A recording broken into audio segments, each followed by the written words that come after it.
Hi, I'm Nicole. I'm a primary educator here at the schoolhouse, and today I'm here with Kaitlyn, and we are here to talk to you about a possible grace and courtesy lesson that you might want to do with your learners at your classroom environment.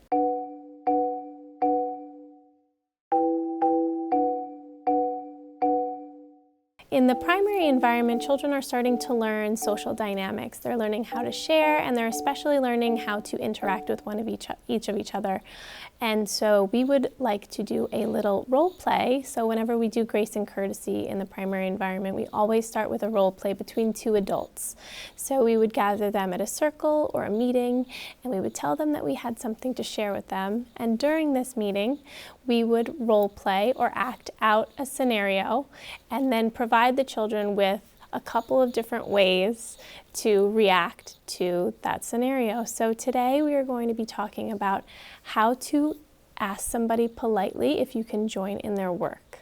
So for today, I will be modeling how I'm working, and Kaitlyn will be joining me to play the role of the child who is asking me to work with them.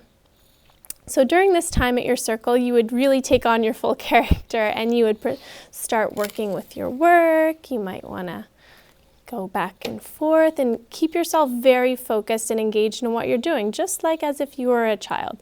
So Kaitlyn would come over to me and put my hand on her shoulder. And I would look up at her. May I join you in your work? And I would smile, acknowledge her, and I would say, yes. You can join me in my work. Here, have a turn. Thank you. And so then I can join Nicole in her work. Perfect. The next scenario that I would always like to provide too with the learner, because we always aren't trying to have them say yes to another person who's working. We want to protect their own lessons and their own ability to advocate for themselves. And if they're focused on something, or if they're doing something by themselves, we want to give them that opportunity to speak up for themselves as well. So in the next scenario, I would continue my work and we would start over. May I join you in your work? Oh, I'm so sorry. I would like to do this work by myself, but you can have a turn after me. Okay, thank you. So I would model the polite interaction, and then Kaitlyn as well as modeling that, taking that no in a really graceful way and saying, thank you, that's okay. So that's two lessons in one of how you can ask somebody to join in their work or in their play, and then how to politely accept or decline that invitation. So that would be the scenario in which you have two adults working together in the classroom, and you could model that. Afterwards, it's a lot of fun to have the children come up and take turns and interact and take on that role play with you. And then if you do not have an adult to do the initial presentation with you in the room, always find a seasoned child who has maybe been there a couple of years, or somebody who you know is really great at this interaction with other children, and they could also be that model and give them the opportunity to take ownership over their classroom.